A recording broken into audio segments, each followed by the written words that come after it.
Good evening, everyone. It's August 12th. Today we'll talk about Howl's Moving Castle that was aired on TV the day before yesterday. Yes, I had a haircut. Now, I look like the chairman of the Boxing Association, or a Yakuza. I was so ashamed of my new hairdo, like Howl, and didn't want to be filmed. But then I thought, I'd give it a try. Tonight, we'll talk about the film featured in Friday Roadshow the other day, Howl's Moving Castle. I didn't think I'd talk about this film, but let's get on with it. So, the reference books. The most famous one is Alberto Robita's, The 20th Century. Hayao Miyazaki had always said that he wanted to make a film adaptation of this book. He's a Paris-based painter in the 19th century, or more like an illustrator or a novelist. He predicted the 20th century in a very humorous way. And the other book is a bit easier to read. It's called Future Days by Isaac Asimov, and the foreword is by Shotaro Ishinomori.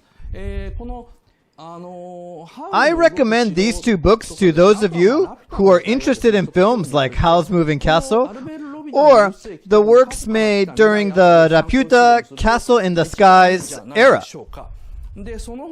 Other than that, of course, basically we have Ghibli's textbook, series published by Buge Shunju. 2 or 3 days before, Ghibli's textbook, The Tale of the Princess Kaguya, was released. In it, Ghibli producer Toshio Suzuki wrote endlessly about why he never wanted to work with Isao Takahata ever again, and it's the best part. I don't know if this will help you understand the Kaguya story, but I was impressed with how a person could be so brutally attacked after death. This series is a must-read. And the original novel, Howl's Moving Castle, written by Diana Wynne Jones. Compared to the anime version, the original novel depicts Howl's inner clumsiness more accurately. And the Roman album of the magazine Animeju. They're always interesting to read, but the one about Howl's Moving Castle had too many drawings and few interviews, so I wasn't quite happy with it. But you can't miss this because originally, Ghibli was owned by Tokuma Shoten. And albums or magazine books published by Tokuma go through severe checking. I personally think if the publications of Ghibli were the #1 source, the publications of Tokuma should be the #1.5 source. So, the terms I use here are mostly based on the Roman album published by Tokuma. And lastly, this is a storyboard of the Howl's Moving Castle. You've just got to buy this. You'll notice a lot more details by looking at it, and that makes a huge difference. So, if you're not satisfied with the Miyazaki film, you should look at the storyboard.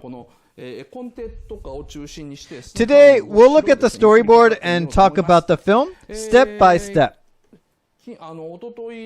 Howl's Moving Castle was aired the day before yesterday, but before that, The Girl Who Leapt Through Time and The Boy and the Beast were aired 2 weeks in a row, both Mamoru Hosoda's films. Originally, Hosoda was assigned to direct Howl's Moving Castle as his debut film.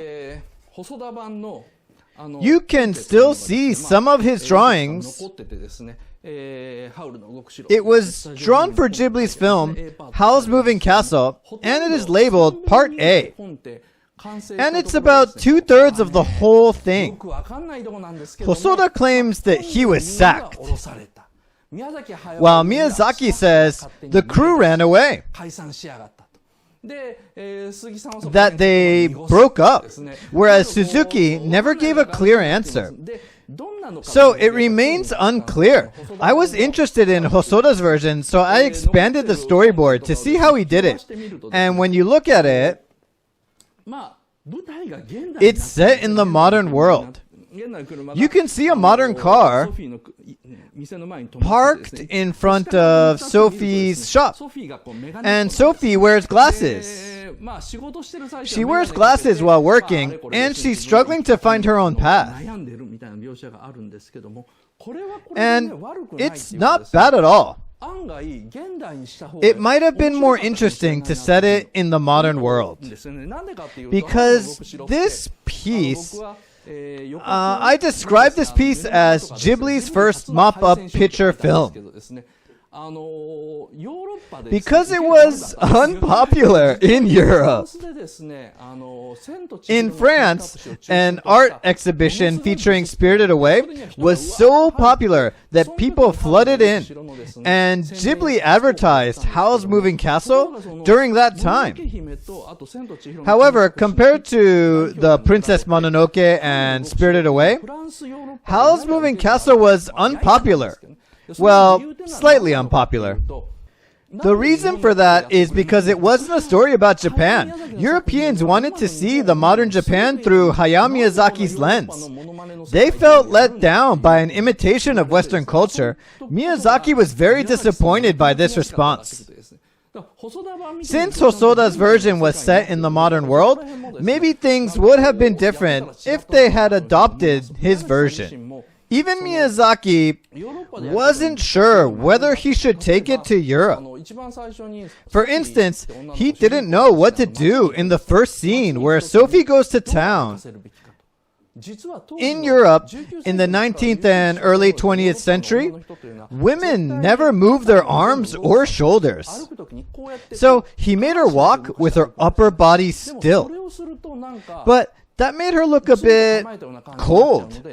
So he decided to make her walk like modern Japanese people with both of her arms loose. But eventually, some people actually complained, to Miyazaki's chagrin. I wish Ghibli published the whole storyboard of Hosoda's version, but Ghibli's so strict about disclosing this information. Next opportunity will be when Miyazaki dies. And the last opportunity will be when the producer Suzuki dies.